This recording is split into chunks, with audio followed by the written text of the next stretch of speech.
Cristiano Ronaldo, Gareth Bale, Benzema, Luka Modric, Toni Kroos, Marcelo, Isco, Sergio Ramos, Rafael Varane, Dani Carvajal. That's a lineup that put fear in the heart of any football fan who heard they had just arrived in your city. Now, if you've been watching football for about 5 years now, please exit this video. It's not for you. Go to your TikTok or Instagram Reels or wherever it is you get your football information from. But if you're an educated football enthusiast, then stick around. Grown men shaking, little boys crying, never arrested yet committed so many crimes. They violated. They imposed their will on the finest European teams again and again and again. It wasn't just about winning, it was about being the one to close the chapter on every other team's dreams and ambitions. This team weren't just breaking records, they were breaking spirits. It was their job, not just their job, their birthright. And in the 2017-2018 season, the ultimate year of the three-peat, this team proved they weren't just the best team in the world. They proved they were the best to ever play the game. For every football decade, there's always teams that share dominance. Whether it's Barca 2009, Arsenal's Invincibles, United's 1999 treble winners for the early 2000s era, or the 90s with AC Milan and Inter. But the fact that's hard to swallow, nobody has been able to do what Real Madrid has done in a decade, which has spun onto another decade. While other teams are dreaming about winning the Champions League, these guys weren't dreaming. They were making claim to it like the colonizers that they were. 3 consecutive UEFA Champions League titles. That's some colonizer-type behavior, all spearheaded by a former Spanish engineer who has, for questionable reasons, been unable to replicate such galactic levels. But let's get into it. At the heart of this team was an absurd level of depth and frightening balance. They had the perfect blend of ruggedness and creativity. Starting with the main attraction, Cristiano Ronaldo. Cristiano was at the peak of his powers even at 32. When most players get tired at that age, he was still destroying defenses. In that 2017-2018 season, he scored 15 goals in the Champions League that season, including goals in every knockout round until the final, and also 26 goals in 27 La Liga appearances. And the craziest part is, he didn't even end up winning the Ballon d'Or. It was Modric who eventually won it. Which brings me to the legendary combination of Modric, Kroos, Casemiro.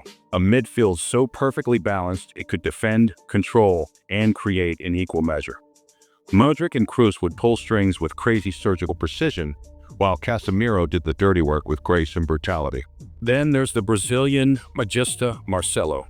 Marcelo wasn't just a left back, he was an auxiliary playmaker. I get the chills just remembering the way he tore Bayern Munich apart in both legs of the semifinal. It was outrageous. Bro overcooked Bayern like they were soggy white rice. Sergio, rough tackle your opponent. Ramos and Rafael, cool, calm, and collected. Varane. These guys were a perfect blend of defensive ruggedness and defensive wit, mixed with that experience and calmness. They conceded only 44 goals throughout the La Liga season. Then there's Keylor Navas, consistently clutch, especially in the semis and final. But he never really got the respect he deserved. Probably because of the handsomeness tax, which I still maintain is a thing in football. And then the bench, Isco, a player who could have been a starter for any other top club, but had to settle for the substitute role just because of how loaded the Madrid team was. Isco was easily the best ball carrier in that Madrid team. Then you also had a young Asensio, fast, fearless. He was already showing glimpses of what he could have been if he had reached his full potential. Gareth Bale, the pacey Welshman who was always a constant reminder to defenders not to blink their eyes even for a second. The man who didn't even start the final, but won it with one of the greatest goals in Champions League history. BTW, give this video a thumbs up to support this small channel. This Madrid team had the greatest Champions League run, not just because they won it, but because they won it despite the Champions League draws not being kind to them. They coasted through the most difficult UCL path that could have been given to any team and still came out on top. 4 straight knockout rounds against champions of France, Italy, Germany, and England. And they did it with swag and zero mercy. Round of 16 PSG, everyone was hyping Neymar, Mbappe, Cavani. The future of football, that was what they were saying. And Madrid said, future? Nah, this is our present. First leg, 3-1. Cristiano scored twice, Marcelo sealed it. Neymar, just doing stepovers for Instagram. Second leg, 2-1. Ronaldo scored again, Casemiro smashed in the dagger. Paris, silent. Neymar, injured. Madrid sent the oil money project back to the drawing board. Then came quarterfinals. Juventus. Juventus. The kings of Italy. The team Madrid humiliated in the previous final. They wanted revenge. Should have known that was a bad idea. First leg, 3-0. Ronaldo with the early goal. Then, the bicycle kick that's forever stamped in history. Even Juve fans gave a standing ovation. Then, Marcelo finished it off. Second leg, 1-3. They thought they had Madrid. Mandzukic scored twice. Matuidi made it 3-0. Then Buffon lost his mind.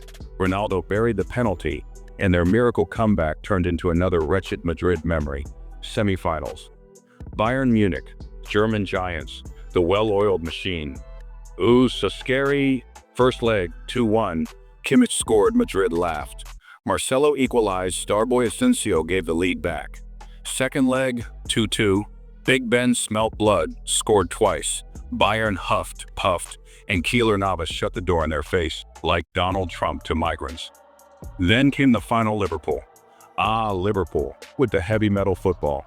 Salah was in the form of his life with his cute little Premier League 32 goals in season. Klopp was bouncing up and down the touchline with his usual energetic self. First, Ramos welcomed Salah to a Champions League final shoulder to shoulder. Salah was gone in tears. Benzema scored the cheekiest goal you'll see in a final. Bale then came off the bench and scored the greatest goal in UCL final history, a bicycle kick from heaven. He then scored again from range after Karius fumbled for the second time. 4 rounds, 4 champions. PSG, Juventus, Bayern, Liverpool.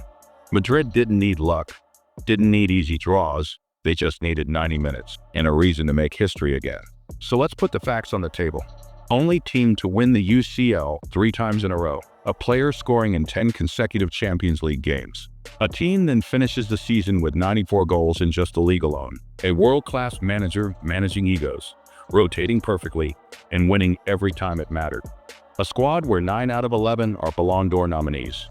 No team in history has had this level of sustained success on the biggest stage. They didn't just have a style, they had multiple. They could go toe-to-toe with possession kings like Bayern and Barca. They could counterattack like prime Ferguson's United. They could sit deep and hit on the break. They weren't playing football for the purists. It was football for colonizers. Cold-blooded, clinical, and ceremonial. So while the world argues about style, tiki-taka, gegenpressing, and total football, just remember, the greatest team to ever step on a football pitch didn't need approval. They just did it, and they made history. Also, let me know your thoughts on this Madrid team in the comments.